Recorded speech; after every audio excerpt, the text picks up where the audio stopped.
Aga tere õhtust kõigile, Tere õhtust! oleme siis siia kogunenud kokku siia Kaamerate ja kaamerate ja mikrofonide mikrofonide ette, et teiega natuke spordijuttu, mitte spordijuttu, vaid tervisejuttu ajada. ja Ja nagu alati siis või nagu enamalt jaolt siis mõtted mingi teema käsitlemiseks annab elu ise. Ja kuna viimasel ajal on hästi palju olnud juttu erinevate nii-öelda ametiisikute ja üldse meedia poolt räägitud siis tervise probleemidest Eesti Vabariigis, ehk siis see, et inimesed ei pääse arstide juurde, on ummistanud EMO-d ja kõik sellised, et siis me sellega mõtlesime, et aga mida inimesed ise teevad selleks kui kodanikud, et elada ise tervena. mõtlesime just, et nii suur paanika ja kõik nii palju pahandust, aga sellest ei räägi tegelikult mitte keegi.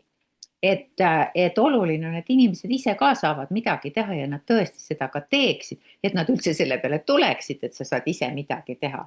Ja me tooks siia mängu, tooks nüüd sellise mõiste, noh, kõik teavad, on kuulnud sellist mõistet nagu elukaar, et siin, kui sa saad 80-aastaseks, 90-aastaseks, siis hakkavad sulle sõbrad, need, kes veel elus on, hakkavad sulle saatma selliseid õnnitlusi, et sinu elukaar oleks ikka pikk ja värviline ja kõik, või kuidas seda öeldakse, on ju.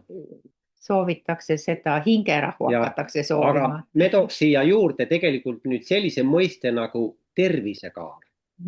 Kas sinu tervisekaar on selline, et sa saaksid elada 100-aastaseks ja kuni 100-aastaseni, noh, nii kaua, kuni sa elad tegelikult tervena?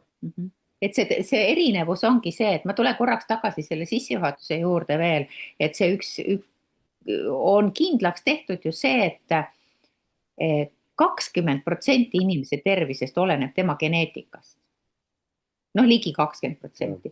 Ja rohkem kui 80% oleneb inimese enda valikutest ja tegevustest, see, mis ta teeb. Nii et selles mõttes see, et me saame, kui palju me saame ise teha, et seda on niivõrd oluline teadvustada. Ja just see, et see elukaar, nagu Talis ütles, et elukaar on üks asi, see, kui kaua me elame, et räägitakse kogu aeg, et inimesed elavad aga kauem ja kauem ja kauem. Et praeguses situatsioonis, kas see üldse on hea? Ja samas see tervisekaar just, et mis asi see üldse on, see tervisekaar nii-öelda elukaare kõrval. Et millest ta koosneb. Seal oli väga me siis vaatasime ühte podcasti, mis on siis tegelikult Amway poolt nagu välja toodud, ta ei ole Eestisse veel jõudnud. Aga seal väga kõvad teadlased nii-öelda siis annavad nõu ja räägivad. Ja väga hea näide oli tehtud nii, et kui sulle meeldib näiteks surfamine, kui sa tahad 100-aastaselt ka veel surfata, siis tegelikult on see võimalik, kui sa jälgid teatuid reegleid oma nii-öelda tervisekaare pidamisel. Et see tervisekaar tegelikult ongi see, et seal oli väga ilus, ühesõnaga, et kui tervisekaar on see, et kui kaua suur osa minu elust, et kui palju see langeb kokku minu elukaarega, et kui palju on mul neid, noh, seda väljendit te olete kindlasti kuulnud, et tervena elatud aastad. Eks Talis on seda Openil kasutatud neid numbreid, mis on, ja need ei ole väga suured numbrid, kui pikad on inimeste tervena elatud aastad. Aga just, et see tervisekaar ongi see tervena elatud aastad, et küsimus ei olnud ju selles, et me väldime vananemist, et kuidagi püütaks seda vananemist vältida. See ei ole võimalik, et me kõik vananeme ja see elu lõpeb igal ühel üks kord, aga et lihtsalt kui kvaliteetne see elu on ja see mõte, vaata see mõttekäik oli väga ilus, et mitte, et kui me räägime elukaare pikendamisest, et siis mõte on see, et lisada elule aastaid. Aga see tervisekaare mõte pöörab selle tagurpidi, et see sisu on see, et kuidas lisada oma aastatele elu, seda, et ma saan elada nii, nagu ma tahan. Ja oma elu nautida, et see on see oluline komponent ja see minu arvates see tahab ikkagi mõtlemise muutumist, sest kas te olete nõus, et kui palju me ümberringi kuuleme? Oh, ma olen juba 55, et mul siit valutab ja sealt valutab. Oh, ma olen juba 60, et mis siin enam tahta, et tervis on käest ja et juba vana ja on ju, seda kostab väga palju, et inimestel ei ole jõudnud kohale, et esiteks ma saan ise meeletult palju teha ja elada siis oma, noh, ühesõnaga viia maksimaalselt oma tervisekaare sama pikaks, kui mu elukaar on. ja tänase kohtumise eesmärk ongi siis tegelikult teha selline väike sissejuhatus sellele suurele tervise teemale, mida me tegelikult tahame käsitleda siis nii-öelda erinevatel õhtutel, kas siis nädalase või kahenädalase vahega, aga kuna seda informatsiooni on väga palju, et tuua inimesteni tegelikult just seda, et mida tähendab tervislik elustiil. Ja kuidas saavutada ikkagi selline heaolu iseenda jaoks, et sa veel 100-aastaselt oled energiline ja saad näiteks surfata.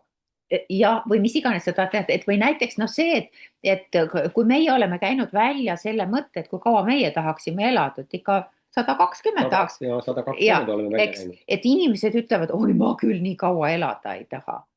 Aga meie mõte, me ausalt, et oleme sellest teemast niivõrd elevil praegu, et meie mõte ongi see, et aga miks sa ei taha? Et mida sa saad teha, et kui palju sa saad teha ise, et sul oleks soov ja himu elada. Selle järgi oleks meil pool elu veel ees. No, aga kas see ei ole ahvatlev, eks ole, selle asemel, et 60-selt öelda, et oi, ma olen juba nii vana ja tõmban otsi kokku, hoopiski see, et sa saad olla elevil, et kõik nagu alles algab, pole on ju nii. Ja vaadake, kui palju teadmisi, kui sa oled juba 50 või 60, vaadake, kui palju teadmisi teil tegelikult on juba võimalus kasutada sellest olemasolevast elust. Aga teeme siis väikse sissejuhatuse, just tegelikult see tervisekaar koosneb siis 5 punktist, et me siis põgusalt puudutame neid erinevat 5 punkti, mida peaks nagu inimene jälgima, kui ta tahab olla terve. Ja ülioluline on tegelikult vee joomine. Vee joomisest on Eestis viimasel ajal palju räägitud. Tänane viimane uudis oli see, et Terviseamet ütles, et proovid on Tartu kraanivesi vastab nõuetele, aga vee keetmise soovitus kehtib endiselt. Ja. Minu küsimus on, miks mina teda siis keetma pean, kui ta nõuetele? Seal oli nii, et seal on neid kolooniad ikkagi, kolooniate see arv nagu kõigub. Aga siis ei vasta ju. Ja, et nii on ja me oleme täheldanud ka seda, et inimesed, kes ei ole teadvustanud enda jaoks kvaliteetse vee tähtsust, siis nad tegelikult ei joo teadlikult piisavalt palju vett. Selle tõttu, et nad ei tea, miks neil seda vett on vaja.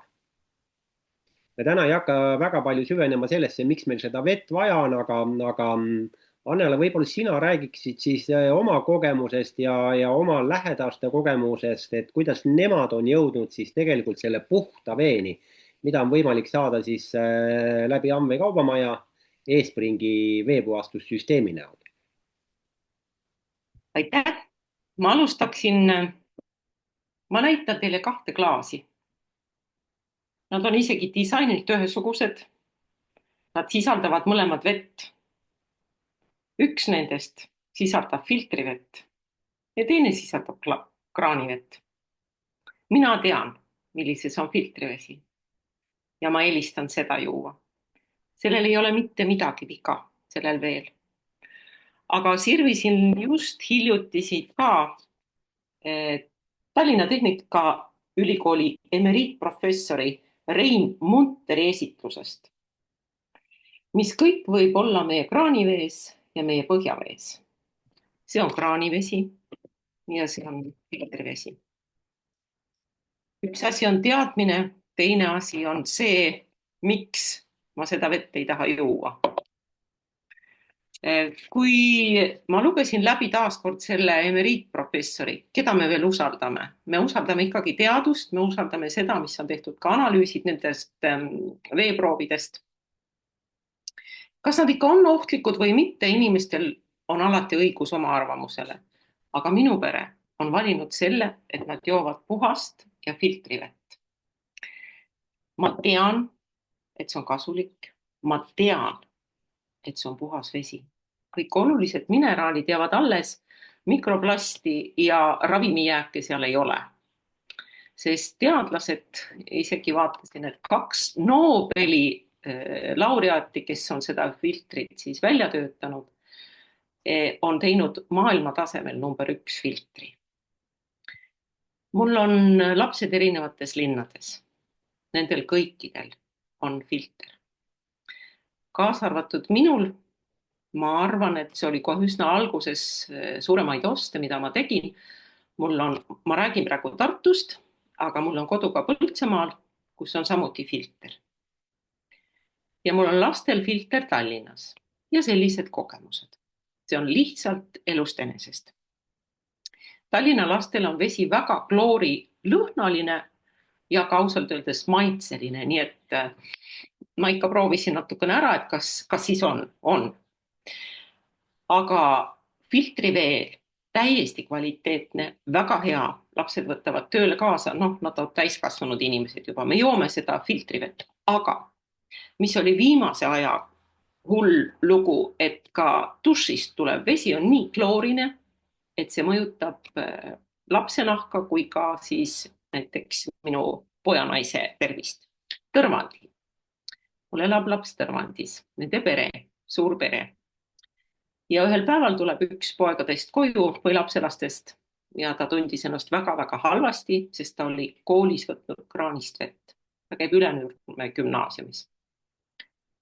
Ja see ei olnud mitte ühe päeva nali, vaid ta oli kodus päris mitu päeva. Õnneks ta on üsna suur poiss ja see kõik lõppes sellega, et ta põdes selle lihtsalt ära.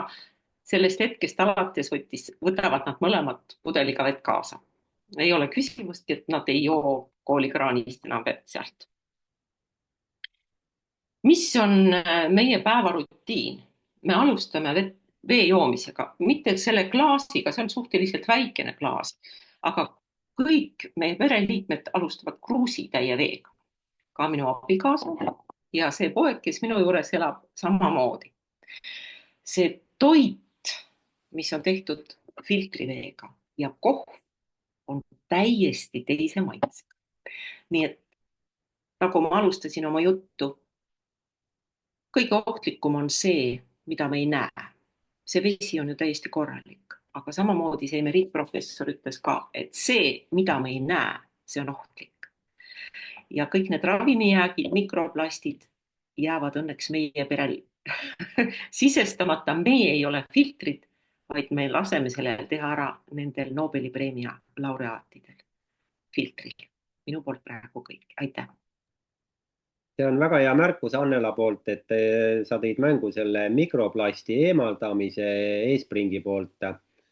Selles samas podcastis toodi siis välja Ameerika teadlaste uuring, et on uuritud siis 11 000 inimese tervisekäitumist, ka vee joomist.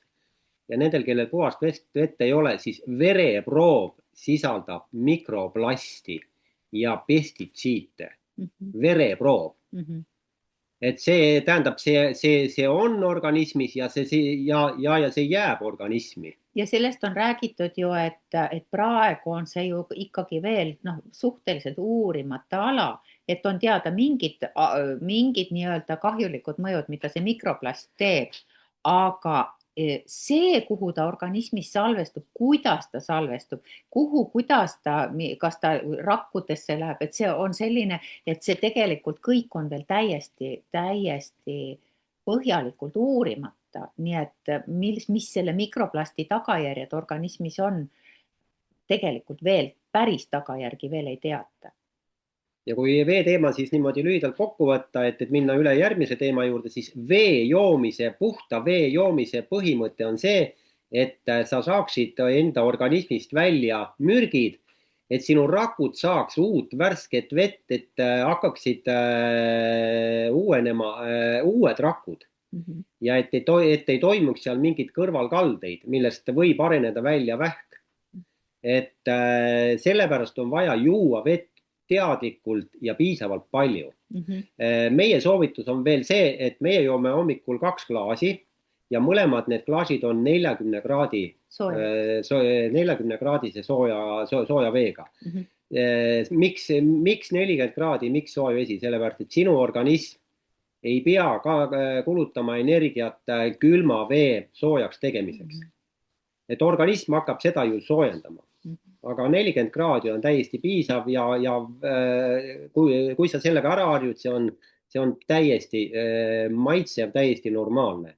Ja me praegu ei kujuta üldse ettegi oma hommikut ilma selle 2 klaasita. Ilma 2 klaasita, et hommikul kohe ärkad üles, tunned, et sul on janu. Ja teine asi, et me oleme nüüd isegi toidu kõrvale hakanud jooma, teeme tegelikult sooja vee.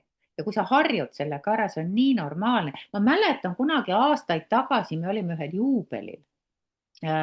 Olime ühel juubelil Liidia hotellis, istusime ühes lauas ühe paariga ja nemad palusid kelneril tuua siis restoranis muidugi pudelivesi ja pudelivett ja et palusid, et see ei oleks mingil juhul külm, et paluks, et oleks toatemperatuuril. Aga see oli see periood veel, kui meil puudus teadlikkust mingisugusestki arukast vee joomisest ja meile tundus see mingi peenutsemine, et et ei või nüüd juua, siis ma mäletan kohe seda, et jah, et kui kõik joovad nüüd külmkapist toodud ikka, et tahetakse, et veepudel läheb igiseks, kui ta sulle laua peale tuuakse, eks ju, temperatuuri vahest, et ma mäletan, kuidas ma mõtlesin, et pirtsutavad või peenutsevad, aga tegelikult ma saan aru nüüd juba ammu, et tegelikult oli tegemist teadlike inimestega. Ja vee koguse kohta või et miks piisavalt tingimata puhast vett juua, väga lihtne näide on see, et kui suur osa inimene, see organism, mis see protsent oli 70 või 80%, 80% on tegelikult vesi. Ja kui me seda vett, ühesõnaga puhast vett ei joo, kujutage ette, mis seisab, kui te panete, kõik teie organid on selle veega ju, eks ju. Et kui te panete lilled vaasi ja siis nad seisavad seal ja sa vett ei vaheta ja see vesi muudkui seisab ja see muudkui seisab ja see muudkui seisab, mis selle veega saab. Kui me ei joo puhast vett, siis piltlikult öeldes on meie kehas üks seisnud vesi, mis ei tee meie kehale head. Et kui ma seda nagu kujundlikult mõtlen, siis mul tuleb veel suurem janu peale. Aga see on väga oluline. Aga nüüd, kui tuleme järgmise teema juurde, siis nagu kui puhta vee joomine aitab siis rakkude uuenemisele kaasa, siis täpselt samamoodi aitab rakkude uuenemisele kaasa selline asi nagu kvaliteetne uni. Ja selle une teemal oleme ka eelnevalt teinud selliseid õhtuid ja rääkinud selle vajalikkusest. Tihtipeale unustatakse ära, et mulle on ka seda und vaja. Ma lugesin hiljuti just ühte Postimehes oli artikkel une kohta, kas keegi sattus lugema ja siis see uneuurija ütles niimoodi, et ikkagi kahjuks veel Eestis ja maailmas ka on unega probleemid väga suured, unega on asi halvasti ja üks suur tegur, mis seda mõjutab, et see on see edukultuuri hoiak ja suhtumine, et uni on nõrkadele. Mina ütleksin vastupidi, et uni on tugevatele, enesekindlatele inimestele.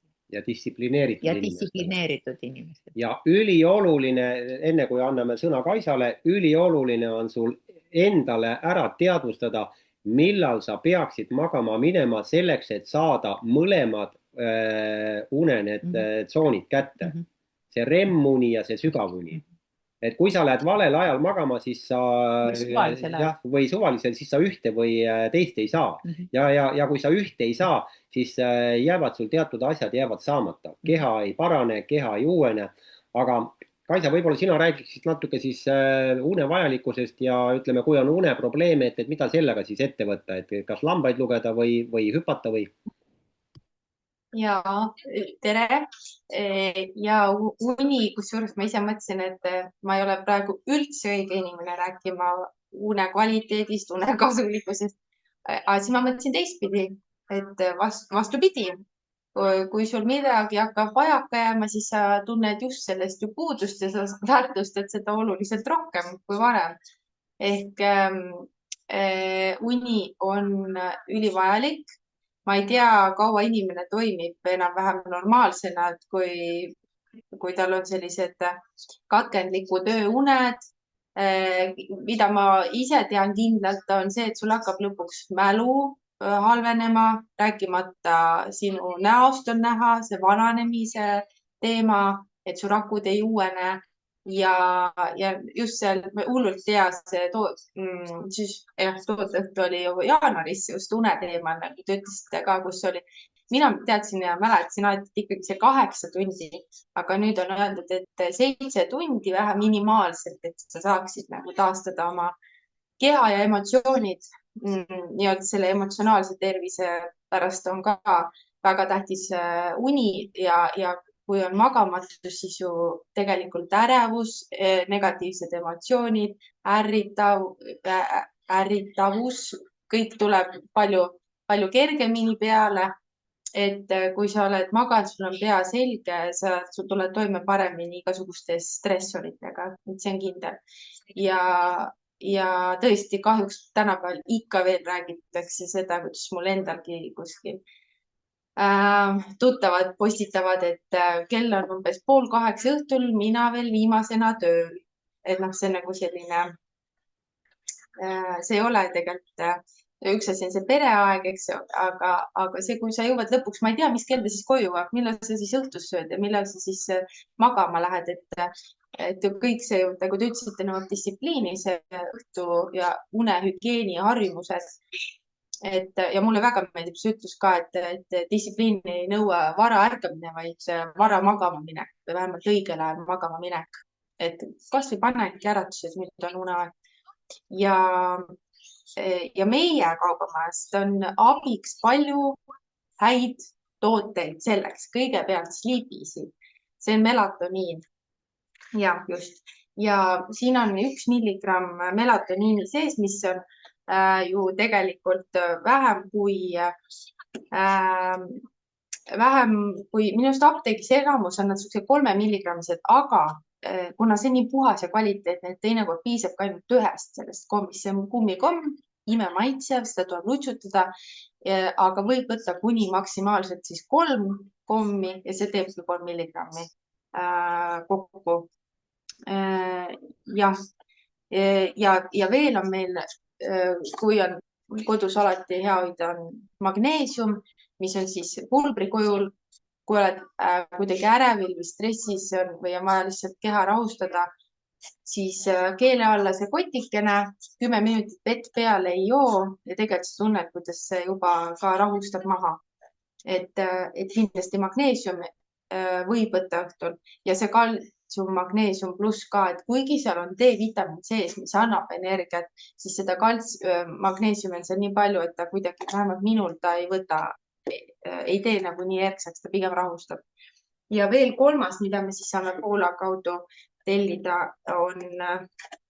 on see Stressmol S, mis sisaldab siis B-vitamiini ja B-vitamiin on ju närvisüsteemi vitamiin ja teeb ka rahulikuks, ongi mõeldud, kui sul keha ei ole stressis, ilmselgelt tulebki uni kiiremini. Et ta ei ole otseselt nüüd unejook, aga see kindlasti aitab kaasa, neid võibki võtta korraga, kui sul on suuremad probleemid, et see less stress, siis magneesium ja see melatoniin ka, et kõik 3 on lubatud. Ma arvan, et need aitavad, kui on tõsisemad probleemid, siis tõesti peaks võib-olla pöörduma siis spetsialisti poole, aga uni on väga vajalik. Aitäh! Aitäh, Kaisa, et uni on tõesti väga oluline ja pigem tõesti, mina rõhutaks ikka seda, et see kangelaslikkus ei ole mitte vähe magada, vaid kangelaslikkus ja tublidus ja distsiplineeritus on see, et kui ma leian mooduse, tekitan endale rutiinid ja tekitan endale piisavalt uneaega, et kuna seda Sleep Easy, seda kummikommi tuleb võtta tund aega enne magama minekut, siis on juba sellest, et kui mul on magamisega probleemid, seda ütlevad ka unespetsialistid, et mine alati samal ajal magama ja ärka samal ajal. eks, mis iganes kell sa magama jäid, ärka samal ajal, et lõpuks läheks see rutiin paika ja mõnede inimeste puhul, nad pööritavad silmi, et optimaalne, kõige parem aeg magama minekuks on õhtul kell 10, see on kindlaks tehtud, siis saab inimene kõik need faasid kätte, et Kaisa mainis seda, Talis mainis, et see esimene faas kella 10 alates on see faas, kus toimub keha taastumine, kõik rakkude uuenemine ja see, kus keha uueneb, eks ole, et nagu Kaisa ütles, et kui ma ei ole maganud, et siis ma näen, et kuidagi see näost oled ära ja hakkad nagu tunne, et paistad vanem, no ei ole saanud uueneda, eks. Ja teine asi, see teine pool ööd, et kui see jääb liiga lühikeseks, et siis ei saa ühesõnaga, aju tegeleb emotsioonidega. Väsinud inimene ongi, ta on emotsionaalselt rabe, ta kipub teistele nähvama, ta on kannatamatu ja ta on pahur, et keha ei ole ja aju ei ole saanud nende emotsioonidega tegeleda. Et sellepärast on see väga oluline. Ja veel on oluline, et ma lugesin ka ühte artiklit näiteks noorte puhul, et teismelised, et tegelikult nendel on nagu bioloogiliselt on nende kehad ja ajud seatud niimoodi, et neil ei tule õhtul varauni. Et see ei ole isegi ei pruugi vanemate viga ega nutiseadmete viga, neil ei tule lihtsalt uni varakult, et neil on teistsugune bioloogiline rütm nii kaua, kuni nad täiskasvanuks saavad. Ja sellepärast on väga oluline, et tegelikult, et nad saaksid hommikul kauem magama, muidugi nad peavad kooli minema, eks. Aga teismeline on suuteline magama ju kella 3 päeval, kui tegelikult ju, et nende unevajadus ja mis on erinev, et kui täiskasvanu ei saa oma unetunde täis, et järele magada pole võimalik, aga et täiskasvanu kuidagi saab natuke seda vajaka jäänud unetunde kompenseerida sügavama unega, et need järgmised uned, et ta lihtsalt magab sügavamalt. Eks. Kuigi on palju ka seda, et me oleme täheldanud, kui sa oled üle väsinud, sul ei tulegi uni peale, eks ju, aga et lõpuks ta ikkagi täiskasvanu magab sügavamalt, ta natuke nagu teeb järele. Aga teismeline ei saa seda teha, temal ei teki seda sügavamat und, mis seda kompenseerib. Et see on ka hea teada, kellel on teismelised lapsed, et kuidagi